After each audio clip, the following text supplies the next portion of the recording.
नमस्कार मित्रांनो, ठरलं तर मग या मालिकेच्या आजच्या भागामध्ये आपल्याला छान आणि जबरदस्त असा एपिसोड पाहायचा आहे। प्रेक्षकांनो, खूपच सुंदर असे अपडेट समोर आलेले आहेत आणि ते म्हणजेच की आता इथे प्रियाने केलेल्या ज्या काही कुरघोडी आहेत त्याची पोलखोल आणि त्याचबरोबर तिला खूप सारा ओरडा मिळालेला आहे। काय आहे सविस्तर जाणून घेऊयात। आता इथे अस्मिता आणि प्रिया एकत्र आलेल्या असतात। किचनमध्ये खूप सारा पसारा करून ठेवलेला असतो आणि मुद्दामूनच बोलत असतात, पूर्ण किचनमध्ये चल ना, तिथे जाऊन बघ तर एकदा तुला काही फळं हवेत का, हे हवंय का, ते हवंय का। तेवढ्यातच आता पूर्ण येण्याच्या अगोदर सायलीला ते सगळं काही आवरायचं असतं आणि मुद्दामूनच ती तिथे घेऊन येण्याचं त्या दोघी काम करत असतात। पण पूर्ण तिथे आल्याच्या नंतर सायली बोलत असते, पूर्ण तुम्हाला काय झालंय, तुम्हाला काही हवंय का, तुम्हाला चहा वगैरे मी काही देऊ का। ह्या सगळ्या गोष्टी इथे आता ती बोलताना सुद्धा प्रेक्षकांना आपल्याला पाहायला दिसत आहे। तेवढ्यातच आता इथे सायलीने मस्त पूर्णाजीला कॉफी बनवून दिलेली असते आणि पूर्णाजी कॉफी घेत असतात। आता जेव्हा सायली किचनमधून बाहेर जाते, सायली बाहेर गेल्याच्या नंतर ह्या दोघी तिथे जातात। जो काही डस्टबिनमध्ये कचरा होता तो ते खिडकीतून बाहेर फेकून देतात आणि जे काही त्यांनी खाल्लेले रॅपर्स होते ते आणून त्या डस्टबिनमध्ये टाकत असतात।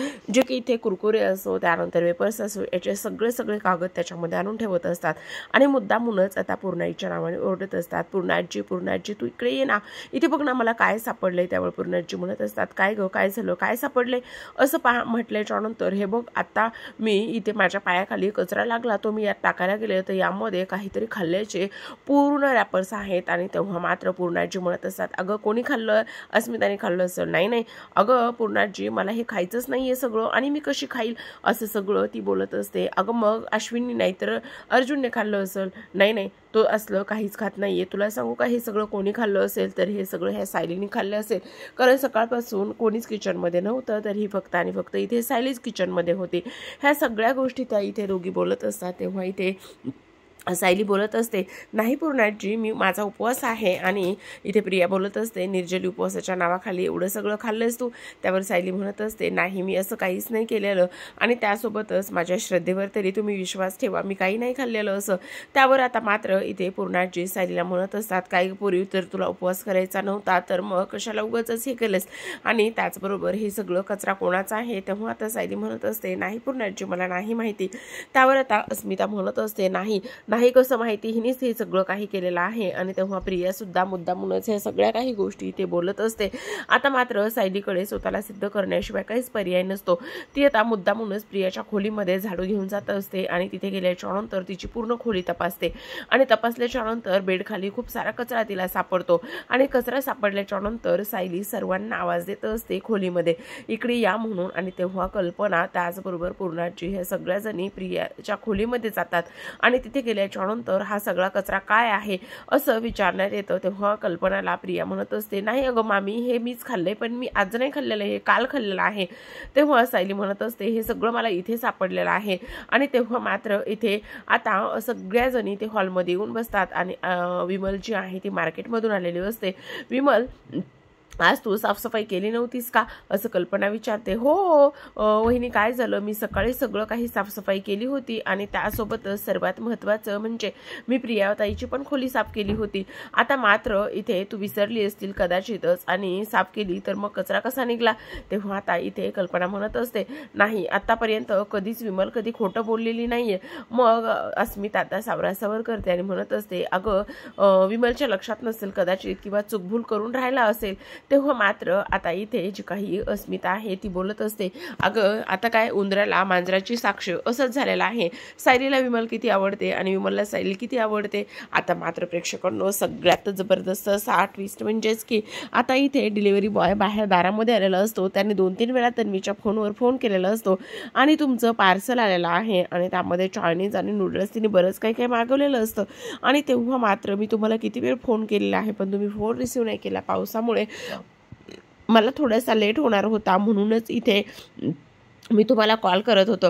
तेव्हा मात्र आता प्रियाची बोलतीच बंद झालेली असते। ती सरळ म्हणते, मी काहीच ऑर्डर नाही केलेलं, तुम्हाला काहीतरी गैरसमज झालेला असेल। तेव्हा डिलिव्हरी बॉय म्हणतो, तुमचा नंबर आहे आणि हाच ऑर्डर आहे आणि तन्वी किल्लेदारांच्या नावाने आमच्याकडे पेमेंटसुद्धा रिसीव्ह झालेला आहे, प्लीज घ्या ना, मला उशीर होतोय।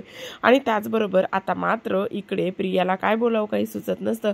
सायली तर म्हणत असते की घे ना तन्वी लवकरच, नाही तर चायनीज किंवा नूडल्स थंड झाल्यावर अजिबातच चांगलं लागत नाही किंवा त्याची चव टेस्ट अजिबातच चांगली लागत नाही असं आता सायली बोलल्याच्या नंतर मात्र सगळेजण तिथेच असतात आणि प्रियाकडे कुठलाच पर्याय शिल्लक राहत नाही. शेवटी ती तिथे जाते आणि ते पार्सल हातामध्ये घेत असते.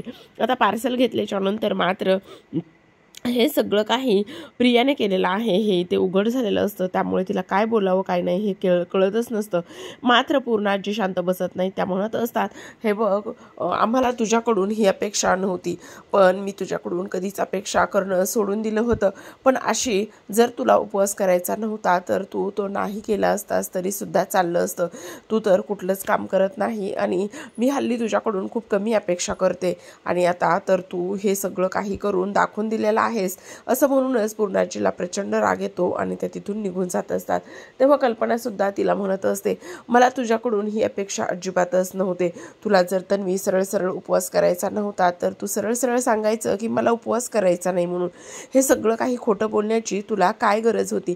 ह्या सगळ्या गोष्टी मात्र आता कल्पना बोलल्याच्या नंतर मात्र इथे जी काही प्रिया आहे तिचं भांडं इथे उघड झालेलं असतं आणि कल्पना सुद्धा तिथून रागाने ताडकन निघून जाते. आता मात्र सायलीची वेळ असते. सायली तिच्या समोर जाऊन उभी राहते आणि म्हणत असते, काय मग प्रिया, हे बघ तू आता खोटं बोलू तर शकत नाहीस आणि त्याचबरोबर तुला.